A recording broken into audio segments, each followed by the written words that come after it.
오늘은 괌에서 인천으로 돌아오는 항공편입니다. 요 근래에 말도 많고 탈도 많은 그 대한항공을 탔어요. 저도 이게 참 외항사를 타야겠다 그 마음 먹을 때가 많은데 유튜브는 유튜브고 이게 또 현실은 현실이라 가지고 출근을 위해서 이용할 수밖에 없었습니다. 오늘 저희가 탄 항공편은 KE422 편으로 괌 국제공항에서 16시 50분에 출발해서 밤 20시 40분에 도착하는 스케줄이고요. 괌으로 갈 때와 마찬가지로 B777-300을 타게 되었습니다. 등록번호는 호텔리마 753이고 25년 된 기재입니다. 괌으로 올 때 탔던 비행기랑 갈 때 탔던 비행기랑 같은 비행기네요.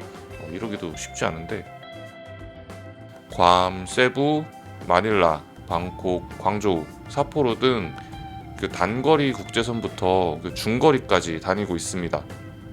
대한항공에는 그 B777-300ER도 굴리고 있는데 이거는 뭐 라스베이거스, 시드니, 밀란 이렇게 좀 장거리 노선 위주로 다니고 있어요.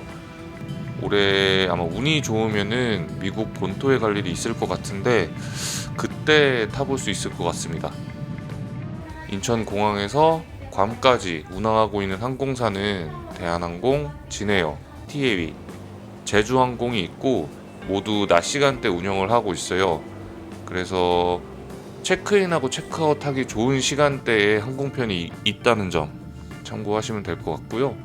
저는 대한항공 공식 홈페이지에서 예약을 했고 왕복 가격 기준으로 약 80만원대에 구입했습니다.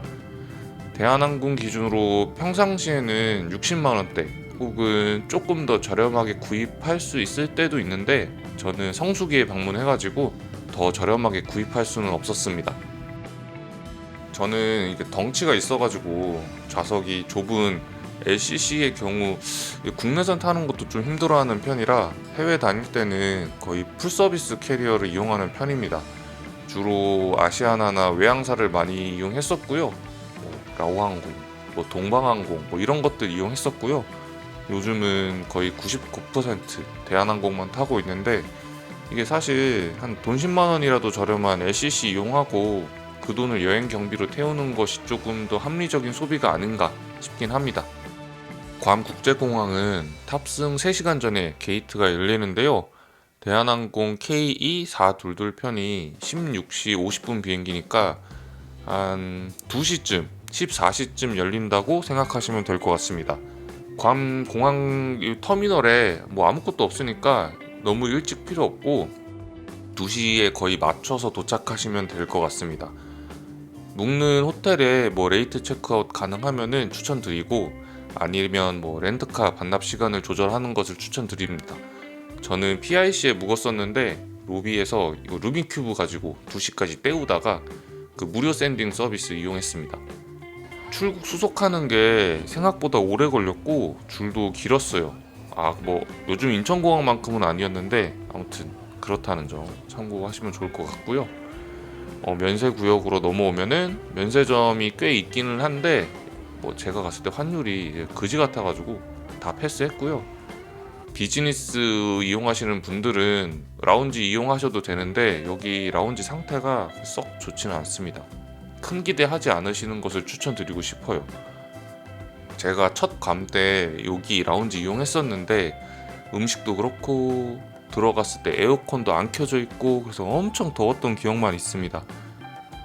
지금까지 라운지 여러 군데 가봤는데 그 중에 가장 별로였던 것 같아요. 면세 구역에서 간단한 기념품 살 수 있는 코너가 있기는 한데 가격대도 그렇고 종류도 많지 않으니까 저렴하게 그리고 다양하게 구입하고 싶으신 분들은 시내에 있는 마트에서 미리 담아오시는 것을 추천드리고 싶고요. 그리고 11번 게이트 쪽, 그러니까 면세 구역으로 들어오면서 왼쪽 편으로 가시면은 식당가가 모여 있는 쪽이 있는데 피자나 라멘 같이 요깃거리 있으니까 참고하시면 좋을 것 같습니다. 푸드코트 같은 느낌이에요. 그리고 유나이티드 항공 충전 부스처럼 되어 있는 곳이 있었어요. 이런 거는 또 처음 보는데 충전이 필요하신 분들은 찾아가시면 됩니다.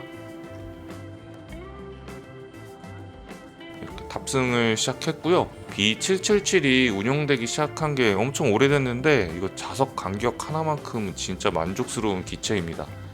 프레스티지석은 그 프레스티지 슬리퍼라는 부분, 요것도 호불호가 있을 수 있는데 저는 이제 아이들과 함께 프레스티지석 타면은 그 프레스티지 스위트보다 요거 슬리퍼가 조금 더 편하더라고요. 그래도 뭐 같은 돈이면은 스위트 타는 게 좋긴 합니다. B777-300 세이프티 카드 그리고 안전 영상을 시청해 줬습니다. 이거 저는 본업 때문에 어쩔 수 없이 대한항공을 주로 타게 될 것 같기는 한데 이거 안전 영상은 진짜 좀 다시 생각해 볼 필요가 있을 것 같습니다. 관계자분들이 물론 제 영상 안 보시겠지만 보실 때까지 대한항공 계속 타면서 열심히 유튜브를 해봐야겠어요. USB 포트 그리고 이제 뭐 저도 안 가지는 대한항공 이어폰 살펴봐 주시고요. 푸시백을 시작했습니다. 요때가 크리스마스 시즌이어가지고 나홀로 집에 시리즈 다 봤고요. 이게 명작은 언제 봐도 재밌더라고요. 그리고 이륙을 시작했습니다. 집으로 돌아갈 때는 이거 아이들 타요 만드는 장난감 이거 줬어요. 이거 첫째는 하도 많이 만들어가지고 순식간에 만들고 좌석 앞주머니에 다 쑤셔 넣더라고요. 이거 처음 봤던 게 2019년이었나? 그랬었던 것 같은데 여전히 똑같은 걸로 돌려막기. 이젠 이것도 좀 새로운 걸로 바꿔주면 좋을 것 같습니다. 요새 티니핑? 이런 거 있잖아요. 그리고 이륙하고 안전고도까지 올라오면 기내식을 받을 수 있습니다. 기내식은 소고기 요리 그리고 닭고기 요리 나왔는데 저는 닭고기 먹었어요. 다 먹기는 했는데 개인적으로 소고기가 더 맛있었으니까 참고하시고요. 밥 먹고 가는 필수 코스 화장실, 요거 4시간 정도 이상 되는 비행기 타면은 배식 끝나고 화장실 줄이 밀리니까 미리 후딱 다녀오시는 것을 추천하고요. 괌에서 인천공항으로 돌아오는 항공편은 좌측 좌석에 앉으면 일몰을 볼 수 있습니다. 이것도 처음 좌석 예매할 때 좌측으로 예매했는데 기종 바뀌면서 자리도 다 뺏기고 기종 변경 문자 보자마자 들어갔는데 사람들이 빠른 건지 제가 늙은 건지는 모르겠는데 아무튼 좌석을 예약을 못했어요. 그리고 한국으로 진입하면 하늘은 이미 밤 늦은 시간이 되고요. 착륙할 준비를 합니다. 이날 날씨가 나쁘지 않아서 비행 내내 평온했고 착륙할 때도 큰 불편함이 없었어요. 20대 때는 대한항공 빼고 전부 다 탔었는데 30대 되고 나서부터는 거의 대한항공만 타고 있습니다.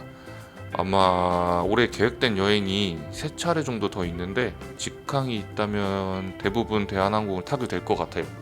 이놈의 진짜 모닝캄이 뭐라고 계속 대한항공만 타게 되네요. 이렇게 하기를 했습니다. 제가 보통 1년에 2회에서 3회 정도 해외에 나가는 편인데요.